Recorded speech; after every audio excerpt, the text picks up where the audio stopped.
Vamos a leer la palabra y vamos a aprender algo nuevo. Padre, muchas gracias en el nombre de Jesús por tu gracia, tu bondad y tu misericordia. Te rogamos que nos abras tu palabra, como dice Malaquías, tu buen tesoro. Enséñanos para poder enseñar a otros. Muchas gracias por tu amor, tu paciencia y tu tolerancia hacia nuestras vidas y por mejorarnos cada día. Gracias también por esta preciosa congregación que aman estudiar tu palabra, que vienen cada semana con el interés puesto en aprender algo para ponerlo en práctica, en no ser solo oidores, sino hacedores de tu palabra. Gracias. Te bendigo por aquellos que vienen en camino, por los que no van a venir, también tú sabrás sus razones.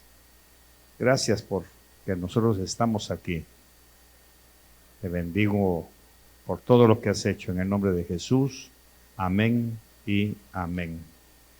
Primer libro de Samuel, capítulo 7, verso 1 y 2. En el nombre del Padre, del Hijo y del Espíritu Santo. Y vinieron los hombres de Kiriat Jearim, tomaron el arca del Señor y la llevaron a la casa de Abinadab en la colina. Y consagraron a Eleazar su hijo para que guardara el arca del Señor. Y sucedió que pasó mucho tiempo, 20 años, desde el día en que el arca quedó en Kiriat Jearim, y toda la casa de Israel añoraba al Señor. Segundo libro de Samuel, capítulo 6, verso 3. Pusieron el arca de Dios sobre un carro nuevo para que la pudieran llevar de la casa de Abinadab, que estaba en la colina. Usa y Ahío, hijos de Abinadab, guiaban el carro nuevo. Solamente ahí vamos a leer. Tenga la bondad de sentarse, por favor. Uno de los mayores errores que caemos en muchas familias y que prácticamente va a tener consecuencias gravísimas es acostumbrarnos a la presencia de Dios. Es acostumbrarnos a que Dios siempre está ahí y que conforme pasa el tiempo empezamos a oxidarnos, a descuidar no solamente su presencia, sino especialmente a transmitir a nuestros hijos el debido respeto que debemos tener todos ante la presencia de Dios. Por eso es que la mayoría de hogares cristianos tienen tanto problema con sus hijos cuando ya son adolescentes, porque lógicamente, a medida que van creciendo, empiezan a observar la conducta de sus maestros, de sus mentores, que son sus padres. 20 años ha pasado el arca en la casa de Abinadab, desde el momento en que los que iban siendo muertos por Dios después de los filisteos, no hallaban qué hacer con el arca. Antiguamente, en una batalla, lo primero que buscaban era llevarse a los dioses que protegían esas ciudades. Entonces, remontémonos a los principios de las guerras de Israel allá con Elí. Cuando dice que Elí estaba viejo y ya no hacía nada, sumo sacerdote, los filisteos atacaron a Israel, lo vencieron y se llevaron el arca. Era una costumbre de esas potencias llevarse a los dioses. Primero porque no había nada más humillante que a un país le quitaran sus dioses, que supuestamente eran los que los protegían. No solamente se llevaban el arca, iban a otro país y se robaban a otros dioses que ellos adoraran. Porque el pensamiento era, si este Dios los protege a ellos, nos va a proteger también a nosotros. Por eso el interés primordial no era tanto vencerlos, sino quitarles la protección de su Dios con todo y su Dios. Entonces en la mente de los vencidos existía la idea de que si se llevaron al Dios que los guardaba, quedaban ya vencidos. No tenían por qué luchar tanto. Entonces eso pasa hasta en la actualidad.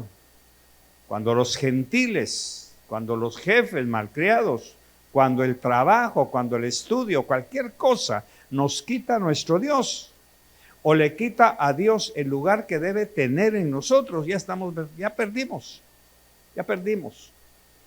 Solo que aquí eran los ídolos los que ellos se llevaban. Por eso es que los filisteos, cuando se llevan el arca, una nuera de Elí está a punto de dar a luz y de la tristeza, del dolor, exclama aquella famosa frase de ponerle un nombre de fracaso a su hijo, ¿verdad? La gloria ha sido quitada de Israel. Y el viejito, de la tristeza y la angustia de que se llevaron a Dios, los filisteos, dice que se fue para atrás, se desnucó y murió. Entonces, a partir de ese momento empezamos a ver en toda la Biblia que el arca era aparte de ser un mueble donde descansaba la Shekinah de Dios, para muchos era la presencia del Dios de ellos. Y quitándoles eso, les quitaban todo. Hasta la fecha eso sucede. Bueno, pues los filisteos se la llevan. Y es interesante notar que cuando los filisteos se llevan el arca, Israel pierde y ellos ganan. Pero el problema es que Dios empieza a matar filisteos. Y para contentarlo, ellos consultan con sus adivinos. ¿Qué hacemos para que ese mueble, esa cajita no nos esté? Porque para ellos no era Dios. Era una cajita de 1 metro, forrada de oro, con 2 querubines. Eso era para ellos un mueble. Así que preguntan, ¿qué hacemos para que no nos sigan matando? Hagan unos ratones de oro y unos prepucios y pónganselo encima de la cajita, con eso lo van a tranquilizar. Tumores, tumores. Entonces vienen ellos y hacen todo eso de oro y se lo ponen ahí en la cajita, aparentemente que es el arca, para ellos es un mueble, pero sigue muriendo gente.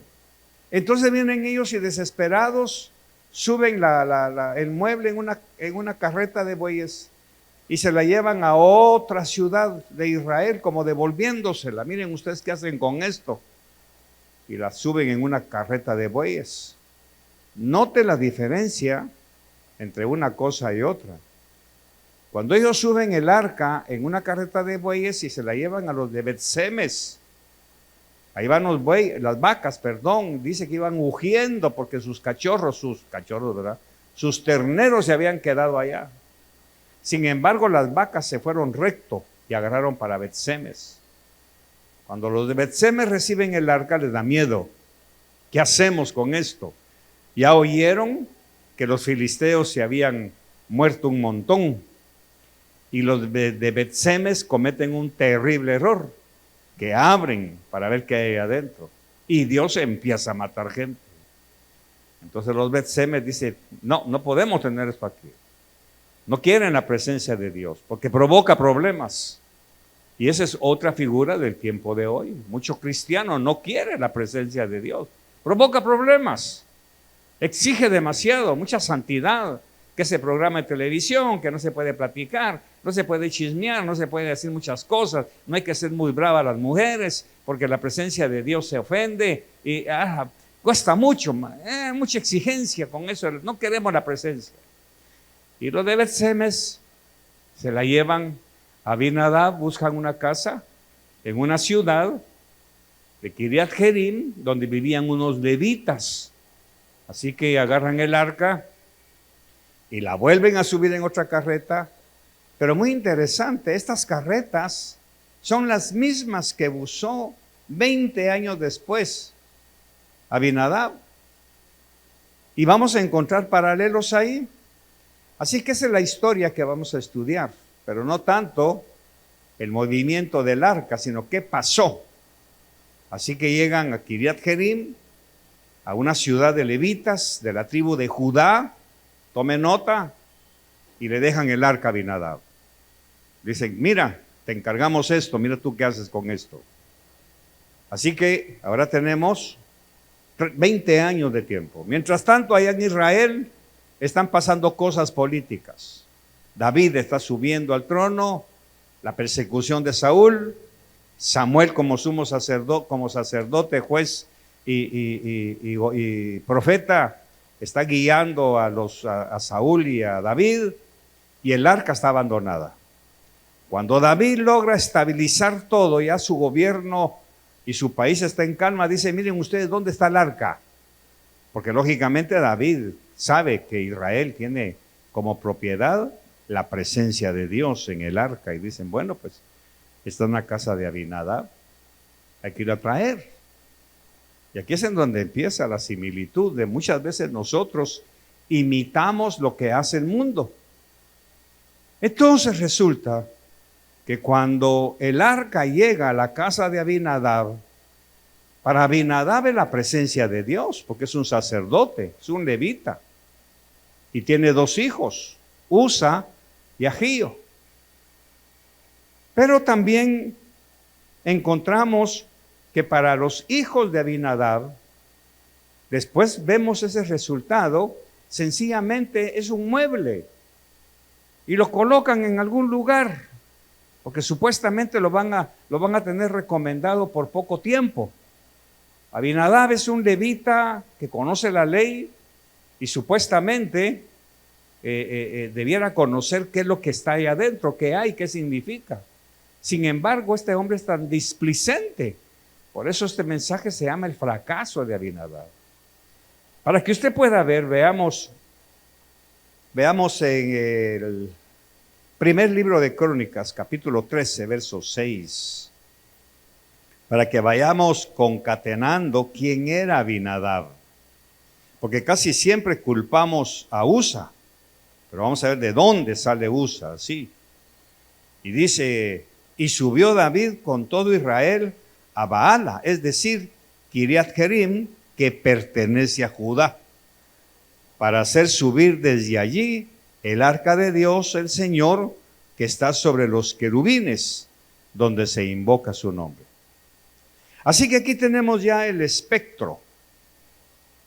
Abinadab es un levita, perteneciente a la tribu de Judá, conocedor obligado de la ley, porque desde pequeño Abinadab tuvo que haber sido educado, primero como levita, una tribu muy favorecida por Dios.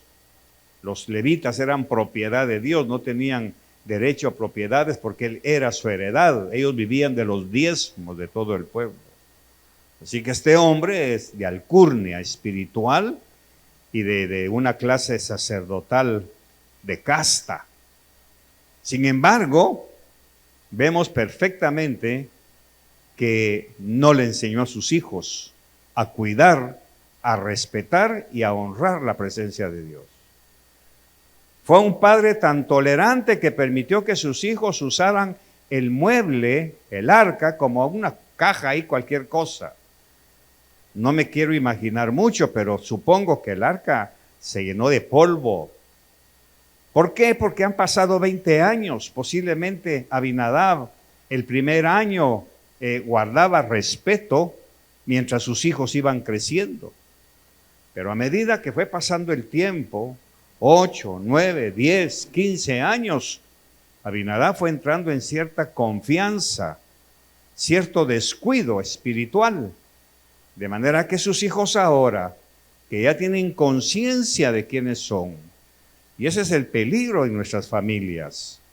Por eso a mí no me engañan los niños que están en la iglesia, no me engañan, porque mi experiencia ha sido que cuando estos niños, que usted los trae a la fuerza, que los tiene sentados ahí, porque los pellizca o porque los amenaza o porque los chantajea, te portas bien y te compro aquello que me pediste, entonces el niño ya empieza a recibir ciertas influencias carnales, no está respetando la presencia de Dios. De manera que cuando salen de bachillerato y van a la universidad se sueltan totalmente y le dan la espalda a sus padres, a la iglesia y al Señor muchas veces. Porque empezaron a ver cansancio en sus casas. Empezaron a ver aburrimiento. Ya papá y mamá no se respetan. Ya el papá ya no prospera. Y entonces el hijo empieza a ver, bueno, mi papá, ¿qué pasó? Ya no prospera, ya no tiene trabajo, no se esfuerza, no cambia. Mi mamá volvió a ser la misma de antes. Antes por lo menos no era tan gritona cuando servía en la iglesia, pero ahora de repente su carácter se agrió. No me vaya a negar que de 20 años sobre uno cambian la vida. No solamente en canas, no solamente en aspecto físico, sino internamente. 20 años para uno prácticamente es algo que ya pesa, como que uno va aflojando su estándar, uno va dejando de hacer aquellas cosas. Por eso Apocalipsis nos pide: no te olvides del primer amor, porque a medida que transcurre el tiempo empezamos a caer en rutinas religiosas. Abinadab, como cualquier papá o como cualquier mamá, ya no les da buen ejemplo a sus hijos. Ya no los inspira para buscar al Señor, y lo tienen ahí en su propia casa. Pero están tan acostumbrados a que Dios haga milagros que seguramente los hijos de Abinadab ya no oran, ya tocan el arca con sus manos sucias, ya le ponen un par de libros, la usan para escribir algo, qué sé yo, no sé. Así pasa en muchos hogares. Los niños, aparentemente, para que estén tranquilos, ya les ponen sus caricaturas. Y de una caricatura pasan a otra y a otra y a otra, hasta que ellos gobiernan el televisor. Especialmente hoy que les compran sus celulares.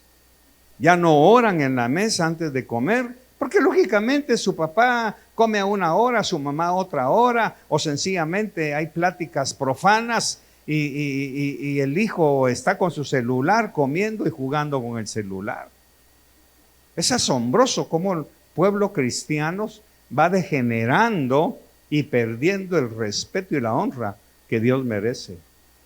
Por eso no es un secreto, vuelvo nuevamente a lo mismo, que un güiro que está en la iglesia, cuando ya suelte las amarras y empiece a frecuentar otro tipo de relación, no evangélico, no aséptico por la presencia de Dios en la iglesia y bajo el cuidado de sus padres. No se engañe, papá, yo no estoy hablando maldiciones, pero esperemos a que tengan 17, 18 años, a ver si es cierto que sus hijos son tan consagrados como los vemos ahora.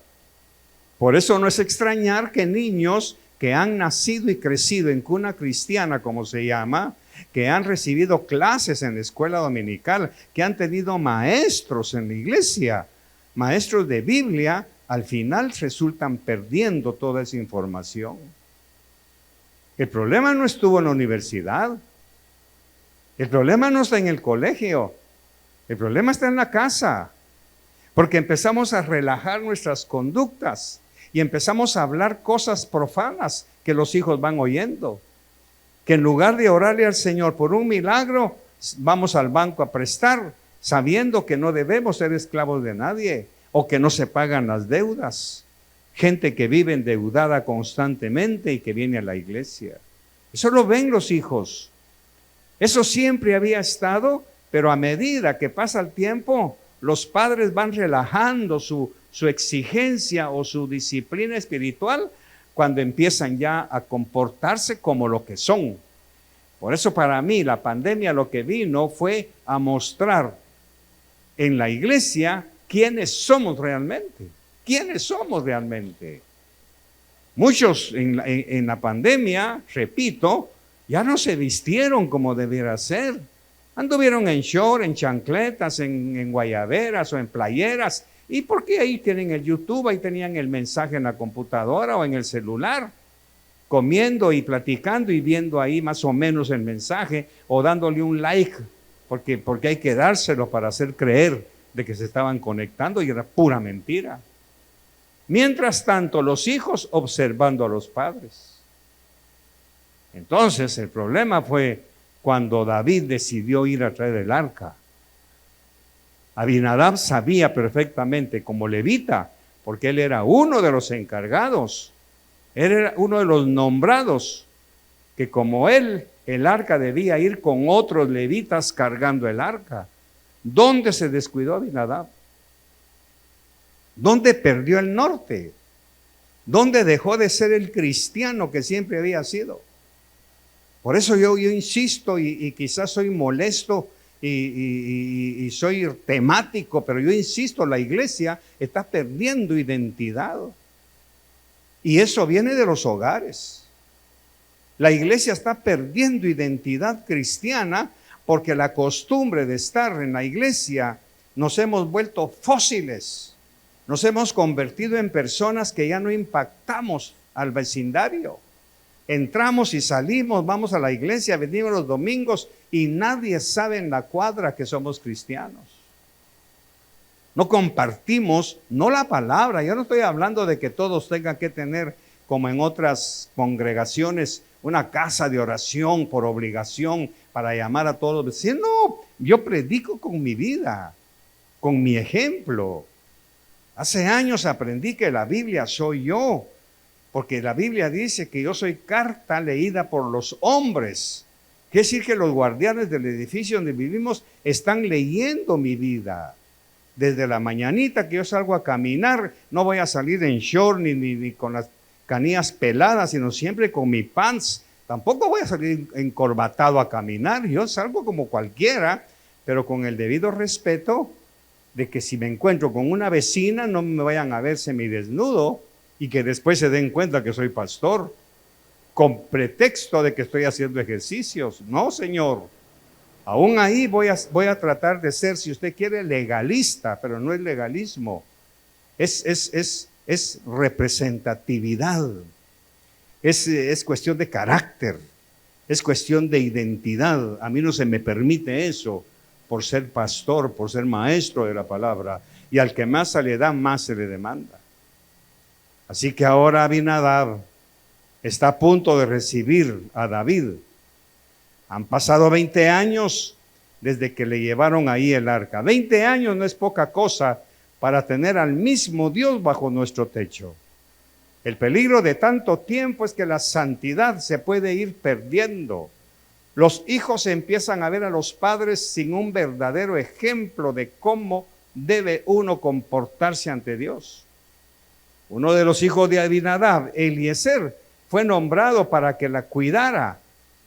Pero ¿y qué de los otros? ¿Qué de Usa, su hermanito? Abinadab también está heredando el ministerio levítico de su padre y tuvo que haber sido instruido por su papá Abinadab para enseñarle a su hermano.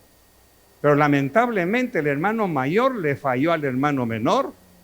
No solamente le falló el padre, le falló el hermano mayor.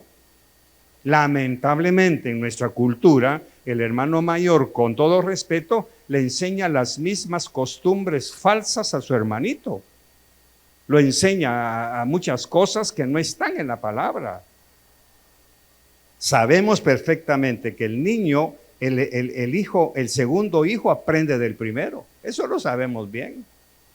Por eso es que antiguamente a nosotros los mayores nos exigían: cuida a tu hermanito, no le enseñes a tu hermanito, no hagas eso porque tu hermanito, eso se perdió. Hoy el hermanito es un clon del hermanote y ambos son abusivos, malcriados, insolentes, irrespetuosos, porque uno de los dos le enseñó al otro y el otro le agregó lo que él tiene por rebeldía inherente en él. Así que tenemos una pérdida de identidad cristiana. Hemos aprendido a fingir, porque lógicamente se aprende a fingir en la casa. Hemos aprendido una doble moral porque la doble moral está en la casa. Venimos a la iglesia con carita de santos y nuestros hijos saben, si supieran mi papá cómo es en la casa, si supieran mi mamá cómo es en la casa, si la conocieran. Y eso es lo que están viendo los hijos de Abinadab. Por eso es que cuando nosotros leemos la Biblia y vemos estos episodios, a veces somos tentados acusar a alguien, pero como he estado enseñando en otros niveles, no hay efecto sin causa. Cada uno de nosotros somos efectos de una causa. Alguien empezó un mal ejemplo o una buena enseñanza. Entonces, seguramente, este muchacho, el hijo mayor de Abinadab, Eleazar, fue nombrado para que la cuidara. Pero este no le enseñó a su hermano Usa a cuidarla. Sencillamente lo dejaron ahí y en algún momento durante 20 años, imagínense, 20 años cuidando ese mueble, tuvo que haberse cansado. Es actitud humana, es algo inherente del hombre cansarnos. Por eso Pablo dice, no os canséis de hacer el bien, como muchos tienen por costumbre también. No dejéis de congregaros como muchos tienen por costumbre, y no os canséis de hacer el bien, especialmente a los de la familia de la fe. Porque voy a poner un dedo en la llaga, pero para eso soy su pastor, y no quiero que Dios me pida cuentas, pero muchos de ustedes ya se cansaron de diezmar, de ofrendar, de sembrar, de dar, se cansaron ya, pretextando que no hay, y sí hay, porque no los veo ninguno, lo veo flaco, ni se ha muerto de hambre, ni anda descalzo, ni anda todo roto. ¿De dónde sacan dinero para comer entonces? Ojo, no estoy hablando de dinero. No vayan a empezar con esa mente diabólica, carnal, de que ya va a pedir pisto. Hagamos una cabuda para taparle la boca. No, Señor, no me va a tapar la boca para nada. Tengo que hablar lo que tengo que hablar. Pero yo lo veo. Lo veo. Con muy pocas excepciones. Muchos ya dejaron de ofrendar, de diezmar. Reciben ofrendas y no diezman de esas ofrendas. Dios los está probando, hermanos. Dios los está probando porque están siendo infieles en lo poco. No esperen que Dios los ponga sobre mucho. Es un axioma bíblico. Usted tiene que ser sincero con usted. Por eso no me canso de enseñarles. Haga un examen de conciencia, una catarsis interna, pero quirúrgicamente sincero y darse cuenta qué me pasó, dónde perdí el fuego, dónde perdí la pasión, dónde perdí el amor por la iglesia. Pregúnteselo. Cuando esta situación cambie, cuando yo vea que el amor realmente es genuino, que se comparte el pan con el otro, que se quita el bocado de la boca si quiere, como hacen algunas personas, bendito Dios, pero no es la mayoría.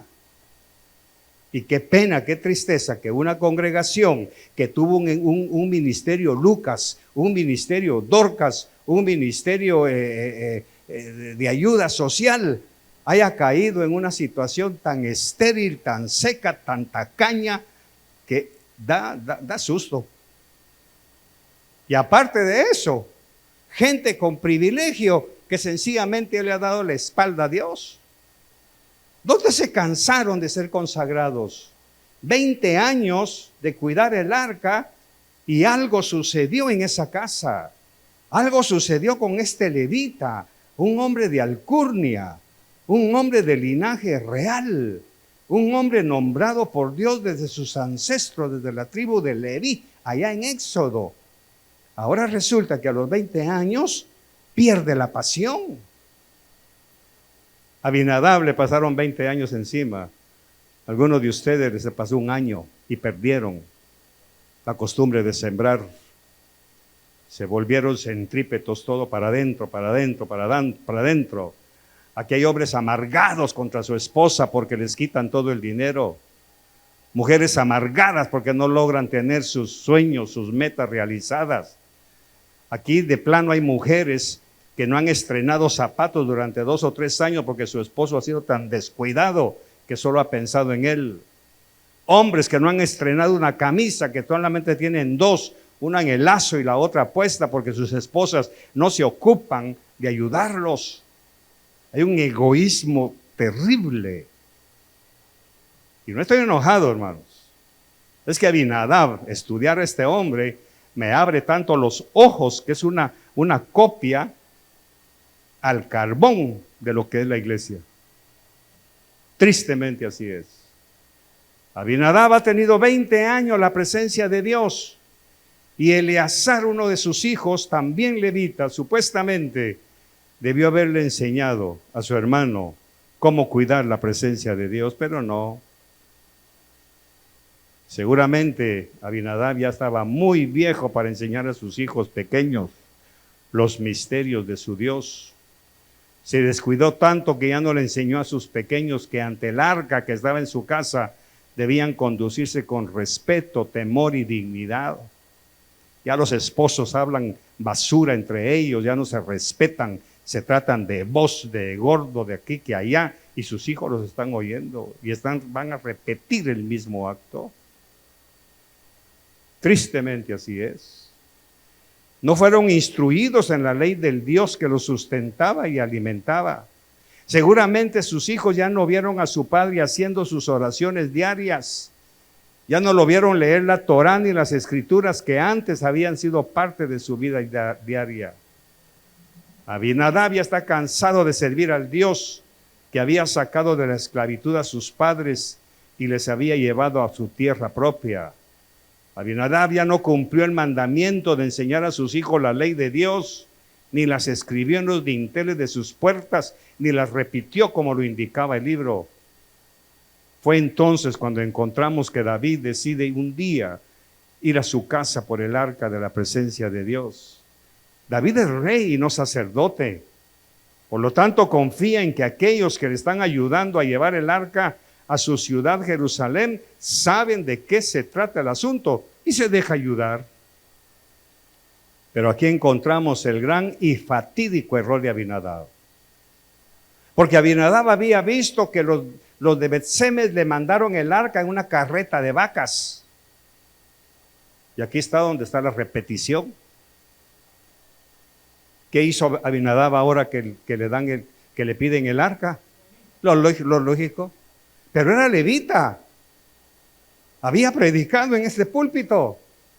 Había tocado instrumentos. ¿Qué pasó? ¿Qué pasó? En 20 años perdió la conciencia. En 20 años dejó el ministerio por un lado. En 20 años ya no hubo consagración, ya no hubo santidad. En 20 años, iglesia, ¿cómo está su vida? ¿Cómo está su entrega, su consagración? ¿Qué ejemplo le está dando ahora? Que ya el mal ejemplo que le dio a sus hijos ya está, pero ahora vienen sus nietos. ¿Qué ejemplo les está dando? Está echando a perder su generación. Padres, pongan sus barbas en remojo. Esposas, no dejen a su esposo sin ni un centavo en la bolsa porque los van a cansar. Los van a destruir moralmente.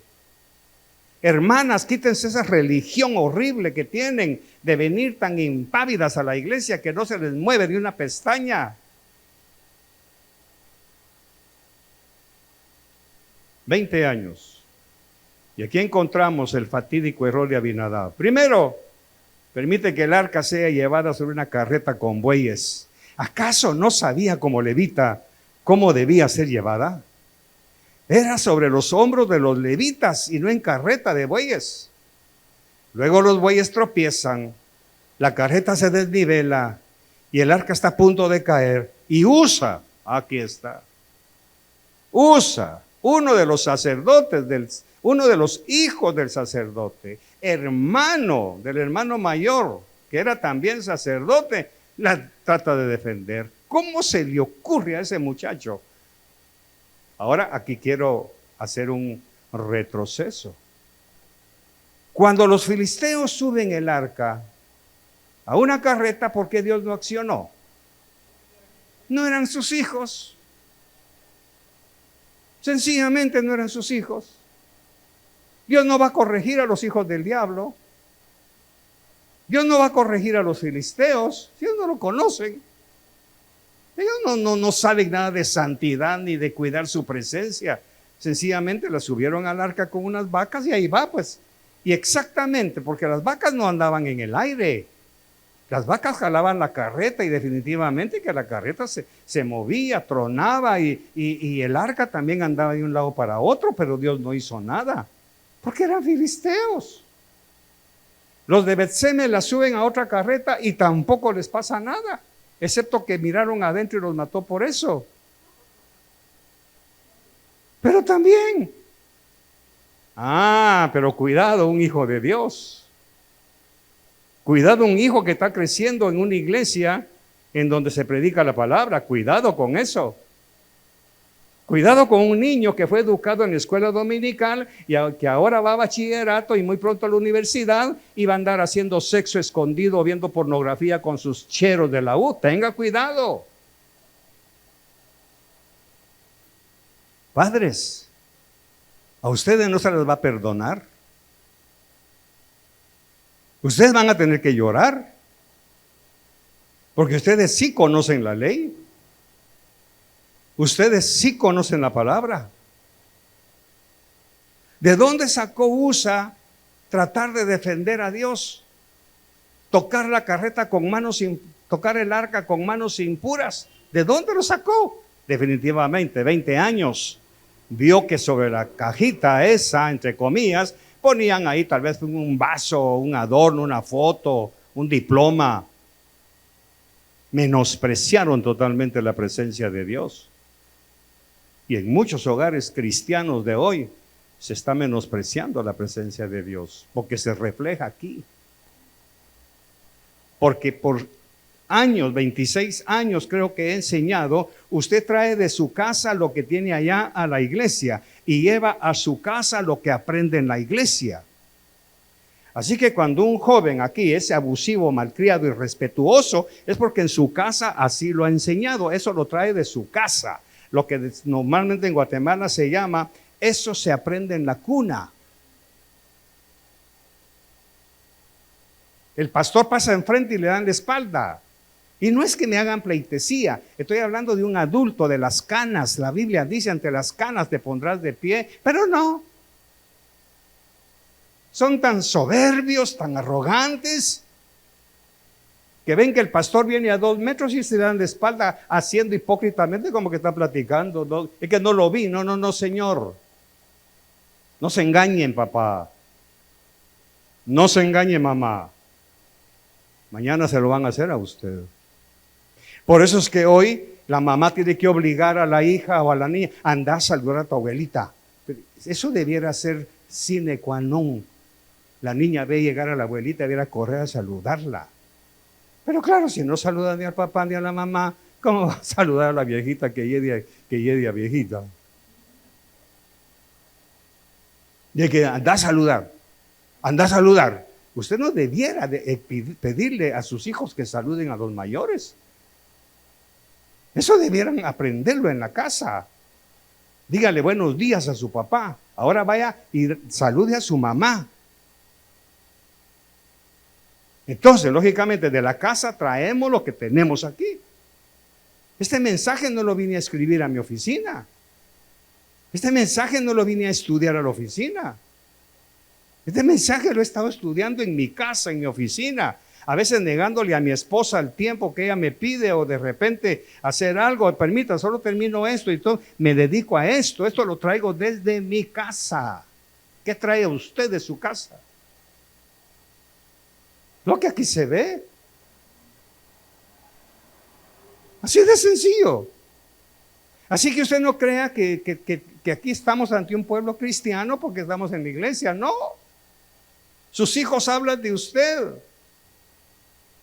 Porque la Biblia dice que nada hace el hijo sino lo que ve hacer al padre. Y aquí es al padre al que le cae el martillazo. Es el papá el que modela. Enséñalo. Es el papá. ¿Quién te modeló la vida? Pues tu papá, mi querido hermano.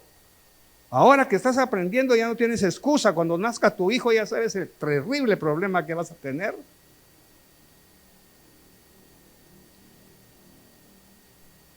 Es tu obligación, Boris, que tus hijos vean el modelo que tú presentas. Está bien que hablen inglés, que hablen francés y toda la cuestión, pero por sobre todo, no que vengan a fingir educación aquí, que sean educados en tu casa. Que no se sienten en tu lugar en la mesa, que no ocupen un lugar que no les pertenece. Abinadab fracasó terriblemente.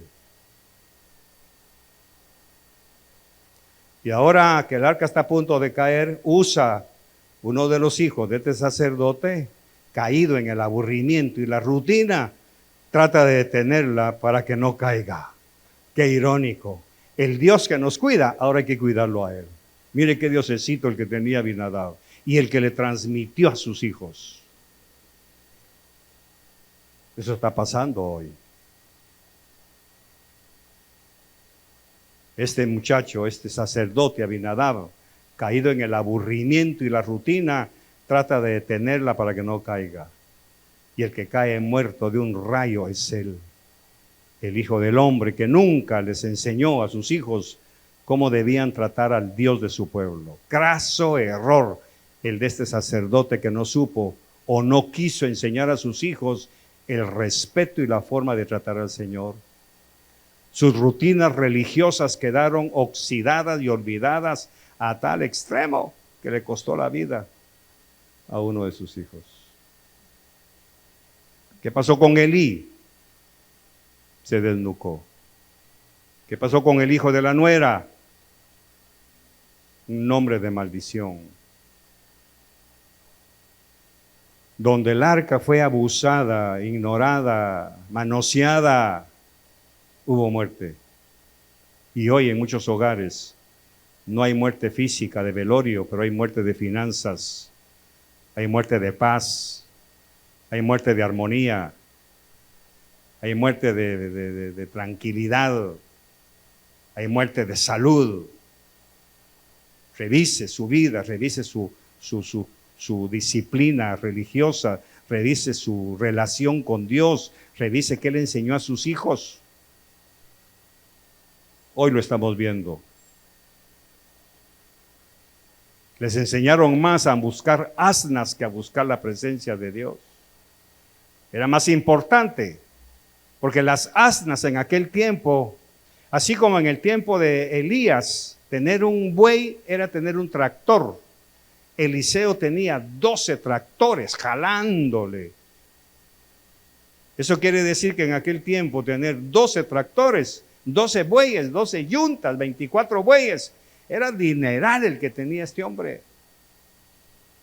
Entonces las asnas eran el pick-up de aquel tiempo, porque las asnas servían para carrear leña, para carrear carga, trigo, grano, cualquier cosa. Y entonces a Saúl desde pequeño le enseñan, anda a buscar lo que te da estatus.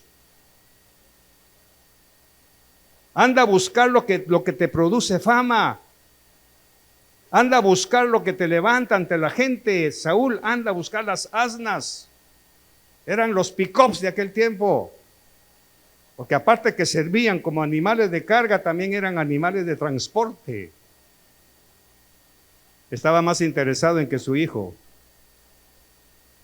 encontrara sus asnas que a Dios. Por eso enseñé en ese mensaje. Nunca se dieron cuenta que Saúl había sido nombrado por Dios para ser rey. Por eso fracasó. Porque desde pequeño debieron haberle enseñado, Señor, ¿qué destino tienes para este niño? ¿Cuál es tu plan para su vida? Como hizo el papá de Sansón. ¿Cómo lo debemos educar? ¿Qué vas a hacer de él? Como hizo el papá de Juan el Bautista. ¿Qué debemos hacer con este niño? Este niño será grande. Su mamá no debe hacer esto y esto, porque será grande ante los hombres.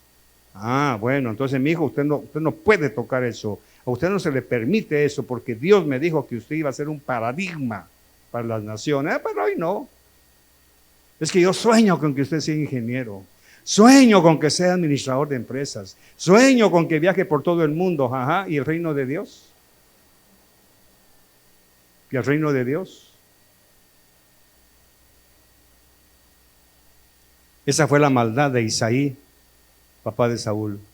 No lo enseñó a prepararse para ser rey. Y ustedes, señoritas, disculpen, con todo respeto, no fueron enseñadas a ser tratadas como reinas. No fueron enseñadas para ser tratadas como linaje real. Por eso algunas de ustedes no muestran ni en su carácter ni en sus principios el más leve interés por servir a Dios. Se han vuelto tan religiosas como sus propios esposos. A este paso la iglesia va a tener que alquilar diáconos a otra iglesia. Porque el servicio a Dios ha caído en un fracaso moral. Mejor que estudie su carrera y cuando sea viejo que sirva al Señor. Y la Biblia dice, instrúyelo cuando es niño. Se te va a perder cuando sea viejo. Se te va a perder cuando sea viejo. Abinadab le falló a sus hijos. Le falló a su Dios. Y le falló a su familia. Usa no fue el malcriado. Usa solamente hizo lo que su papá le permitió. Jugar con la presencia de Dios. Seguramente un día andaba tomando agua y Usa, ahorita voy papá, dejó el vaso ahí. Ahí dejó la pluma, dejó el lapicero, dejó todo. Pisotearon la presencia de Dios y Dios no se quedó tranquilo hasta que lo mató. Padre, muchas gracias. Gracias por tu palabra, Señor.